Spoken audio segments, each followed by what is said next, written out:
आज आपण शिकणार आहेत फिटल सर्क्युलेशन।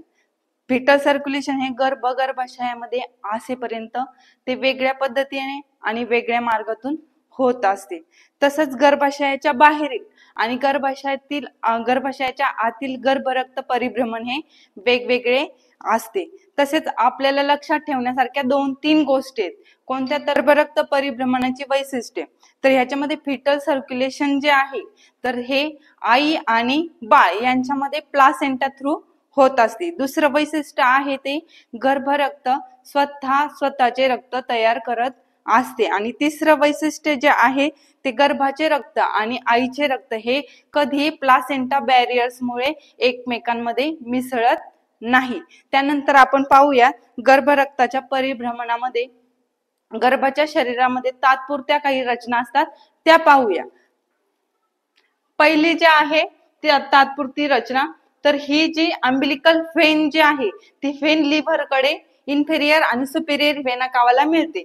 तर त्याला एक खालची जी शाखा जाते लिव्हरच्या खाली तर त्याला काय म्हणतात? Ductus Venus.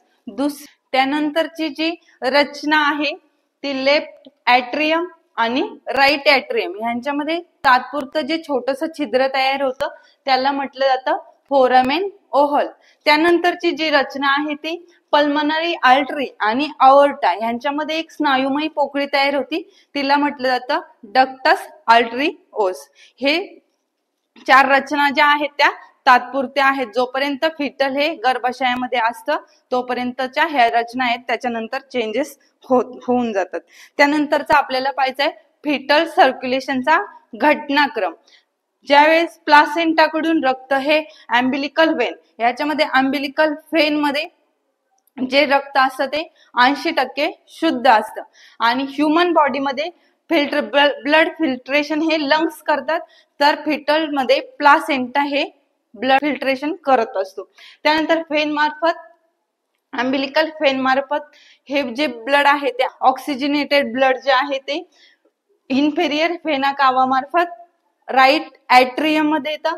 ॲट्रियम मधून फोरामेन ओव्हल मार्फत लेफ्ट ॲट्रियम मध्ये जातं। लेफ्ट ॲट्रियम मधून लेफ्ट व्हेंट्रिकल मध्ये येतं आणि व्हेंट्रिकल मार्फत अओर्टा मार्फत सिस्टमॅटिक ब्लड सर्क्युलेशन होत असतं।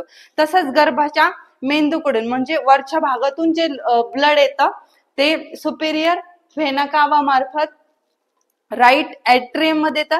ॲट्रियम मधून व्हेंट्रिकल मध्ये जातं आणि व्हेंट्रिकल मधून पल्मनरी आर्टरी मार्फत लंग्स कडे थोड्याफार प्रमाणात पोषणासाठी नेलं जातं।